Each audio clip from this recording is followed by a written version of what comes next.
Solve by factorising x squared plus 3x minus 28.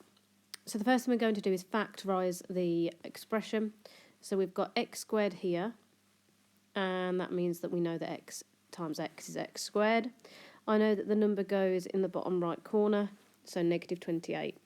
I know that something times something is negative 28. I'm just going to ignore the negative for now and list my factor pairs of 28.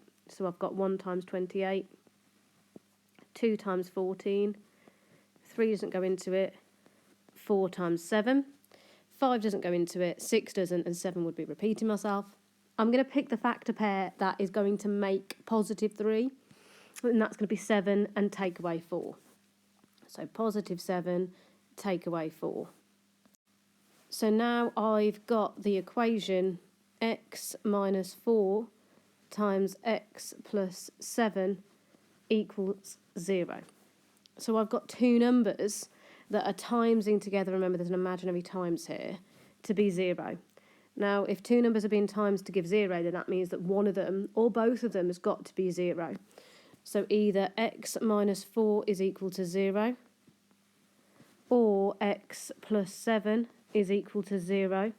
And if we do a little balance method on those, add 4 to both sides here.